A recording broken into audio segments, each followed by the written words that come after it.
ஆளுநர் வந்தது அவன் அமுச்சு வச்சதே ஒரு இங்கே தமிழ்நாடு கவர்மெண்ட்டை கலாட்டா பண்ணுறதுக்கு தான் நம்ம அமுச்சு வச்சிருக்கிறாங்க ஆளுநரை. ஆர்.என். ரவி வந்து ஒரு முன்னாள் ஐபிஎஸ் நாகாலாந்தில் இருந்தார். நாகாலாந்தில் சரியாகவே அவர் செயல்படாதனால தான் அங்கேருந்து வரட்டினாங்க. இங்கே வந்து நம்ம தமிழ்நாடு வந்து எல்லாரையும் அனுசரித்து போகிற நாடு இது. இது ஒழுங்காக இருப்பார், ஒழுங்காக எல்லாம் செய்வார் தமிழ்நாட்டுன்னு பார்த்தா அவர் எதுவுமே செய்கிறது கிடையாது. இது சட்டசபை இல்லாத மாதிரி தான் அவர் இஷ்டத்துக்கு படிக்கிறாரு. கவர்மெண்ட் கொடுக்குறத படிக்க மாட்டேங்கிறாரு. தானாகவே அவரே இஷ்டம் போல் படிக்கிறாப்புல. அது வந்து கவர்மெண்ட்டுக்கு டெட் அகேன்ஸ்டாக தான் இருக்கிறார் அவர். அவருடைய செயல்பாடு ஒட்டுமொத்தமாகவும் தமிழ்நாட்டுக்கு அகேன்ஸ்டாக தான் இருக்குது. இப்படி இல்லைம்மா, தமிழ்நாடு வந்து எல்லா வகையிலையும் பெஸ்ட்டாக இருக்குது. தமிழ்நாட்டுக்கு கொடுக்க வேண்டிய நிதி எதுவும் கொடுக்க மாட்டேங்கிறாங்க.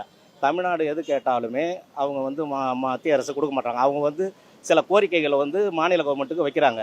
அந்த மாநில கவர்மெண்ட்டை வந்து இப்போ இருக்கிற தளபதி ஸ்டாலின் அவர்கள் வந்து அதை வந்து ஏற்றுக்க மாட்டுறாரு. மக்களுக்கு வந்து ஏகப்பட்ட சிக்கலாக உருவாகும்.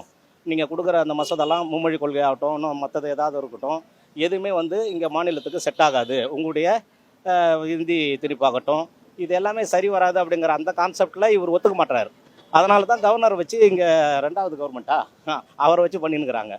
இது ஒரு மத்திய அரசுடைய வாடிக்கை ஆகி போச்சு.